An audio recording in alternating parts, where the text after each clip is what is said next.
Hello, everyone. Welcome to Money Management by Kenneth Ryan Criswell. I'm a special education major.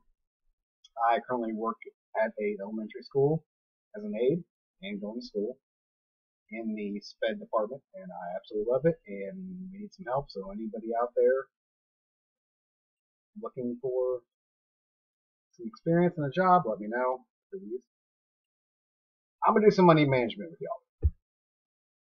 This is basically going to be what I wish somebody would have told me when I went to school after high school. Not now. I've learned a lot, grown a lot. These are just basic stuff that's really helping me out now. And if one person takes one thing away from this, awesome. My work here is done. And now to the boring stuff. No offense, teacher. Love you. But yeah, I had to do some research. Here we go. Global college debt. Britain, only country to have higher average college debt than the USA. At 55,000. I apologize. My buttons aren't working for the money sign sometimes, so you're going to get some of it. There are many countries that don't actually have tuition, which I really need to research on my own just for personal benefit. I'm kind of curious how that works out because that sounds amazing, but at the same time, I think our country is doing pretty good financially, so I don't know. Fun fact though, China has over 40 million students, making 1 in 5 students globally are in China. That's crazy. I can't imagine living over there. National college debt. The average college debt in our nation is $31,732. The average monthly payment is pretty much $400. That's why money management, and I'm paying off old debt, and I've learned how to do it now, hence everything I'm doing. By the way, this is the second time I'm doing this, and I'm using my mom's laptop now, and the first one was way better, but doesn't matter. Student loans are now the second largest debt category, only trailing mortgage debt, which blew my mind when I found that out. And there's multiple resources that confirm that. That's insane. Your college is going to basically cost you the same as buying a house, which what used to be 30 years, now you can get 15 fixed, or that's a different story, whatever. That's insane to me. And that one blew my mind. And cost of tuition going up. Cost of everything's going up every year. We all know that. Or I think we do. If not, it's okay. If you're younger, guess what? I didn't know anything 15 years ago. Seriously. I smelled the laundry detergents, and then I used it, and I came out of college, and I found out later it was actually fabric softener that I was using to clean my clothes. I was a dummy. College debt in Texas. In 2018, Texas ranked 44th in average student debt. Debt. Word slip. That's actually, God bless Texas, right? Average loan amount for first year students are 5,000. It's pretty steep for first year. Average borrowed amount after years is 13,000. And that is just the associates. That's kind of high. That's why money management's important. 23% of Texan students have defaulted on their loans. I'm guilty of that 15 years ago. I defaulted on one. I have got about $200 left to pay it off, thank God, because I learned these principles I'm going to tell you. And I'm not going to lie. I'm going to do basics. And I apologize to the teacher.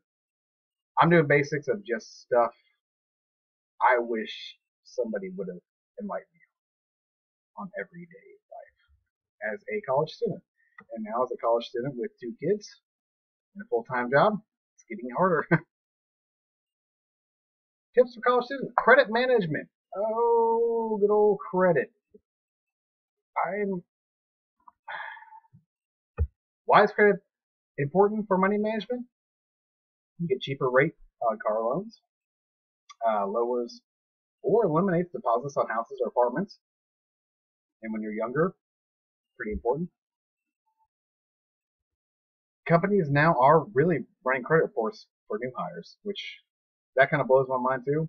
But I mean, I get it. You want responsible people, but I was not responsible when I was younger, and I got a job, and I really feel bad for this next generation. And if you guys, anybody out here, younger generation, I'm sorry.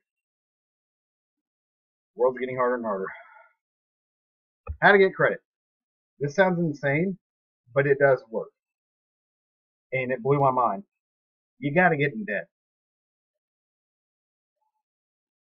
It doesn't make any sense, but that's how to get credit. A really good friend of mine is a financial advisor, and 10 years ago I went to him about getting my credit better and everything else, and you got to get in debt to get credit. It is insane, but it's true. Get a credit card. I found out through him and other advisors, and that's not grammatically correct, but whatever. You should keep your balance at 10% of the limit.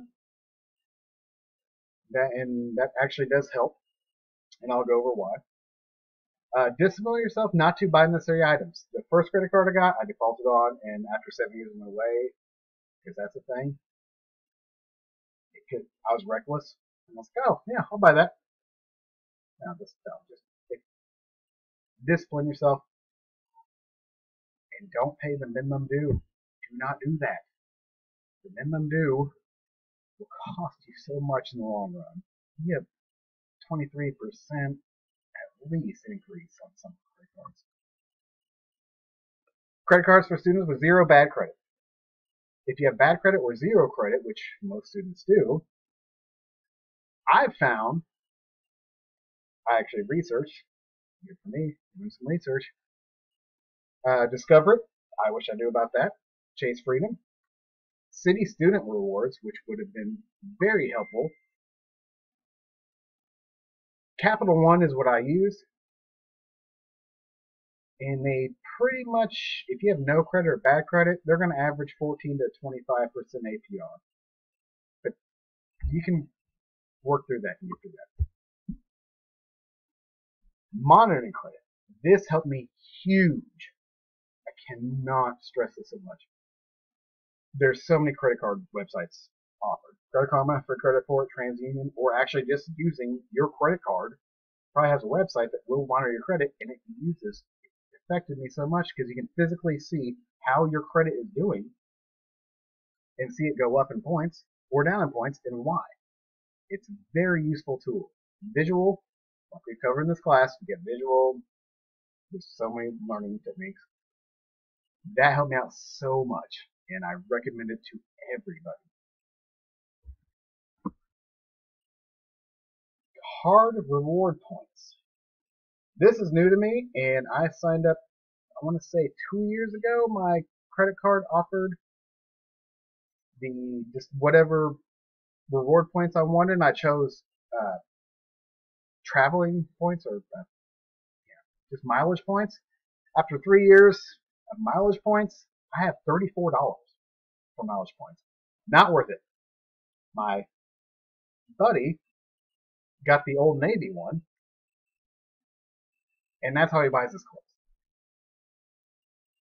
Highly recommend that one. I wish I would have done that one. Instead I chose traveling because I love traveling with my wife and my kids. And there's research, everything. And I guess that's what I'm here for. And here is my next point. Research everything you buy.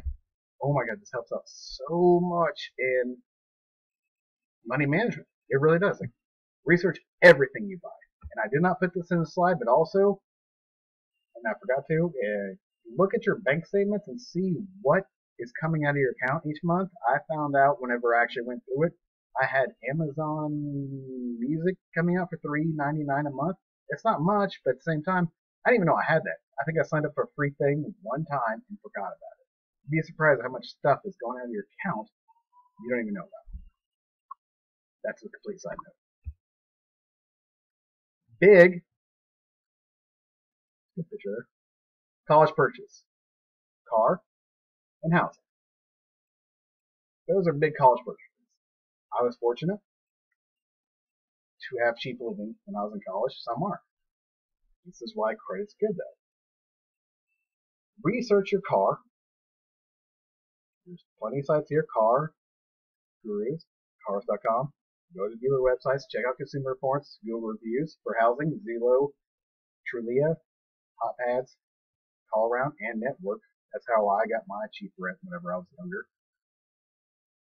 I was very, very fortunate on my housing. But it does affect your budget. Everyday life purchases. This is where I'm going to get deep, because this is what has actually saved me so much money in the last, I say 5 years. I've actually got a lot of savings out of just focusing on my everyday life purchases. And remember, because it's on sale, doesn't mean you need to buy it. There's a bread maker. Nobody needs a bread maker, but people buy it. I don't know why. Yeah, unless you're a baker, then I guess do it. But if you're a baker, you're not buying a $70 Walmart bread maker that's on sale for $50. Don't do it. My biggest expense, in a lot of elder people like me, I'll put that politely for myself, grocery shopping with kids. That is my biggest expense. I have 2 kids, a family of 4, my big expense. Responsibility, effort, research, self-control, meal plan, live and swear by that, and make lists of needed items. That's it. Resources. I'm going to get in depth here in a second. Safeway, the Albertsons app, Walmart app, it's that, Dollar General app, I didn't buy into, but okay, it actually does work. Aldi's, very good, and Texas Human Health, we'll get to that. Here's the Safeway Albertsons. That is the app up there. Very useful. It has so much discounts. Don't forget though, remember pricing on other products go up because they get you in there for that. But I use Safeway app every week, and you can earn a lot of points. And with the app too, and I should show y'all. And this week they have 10 items for 90 cents, which is like raviolis and stuff like that. If you buy 10 of them, you get a free case of water, which I use. Also, random free items on there. I went in there one day, got on my SafeView app, and said, hey, our free item of the day is trash bags. So I got 24 trash bags for free. Use it. Please take advantage of these apps. They work. Just remind yourself not to buy unnecessary things that are jacked up in price. They will do that. This is a personal experiment I did, and this is 100% legit. When I go to Walmart, this is my average of spending going to Walmart. 165, 141, 155, 149. When I use the pickup app and just go around my house and put on there, pick up tomorrow, and go around my house what I actually need instead of just see and kind of want sometimes, and just that immediate urge to buy something that's very aesthetic to the eyes, I spend way more. When I use the pickup app, 106, 120, 101, 119. Highly recommend taking advantage of technology, and I don't know why people don't.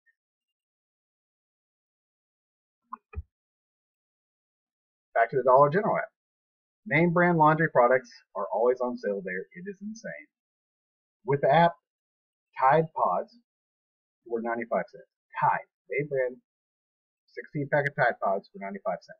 Without, $3.95. And quantity and price checking is huge.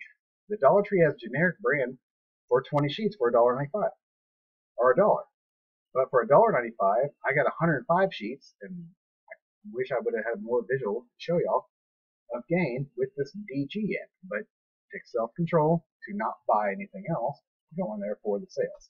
It's all effort and research, which is everything, right? That's why we're here. Aldi's, don't forget your quarter. That I do that every time, and it gets a little awkward.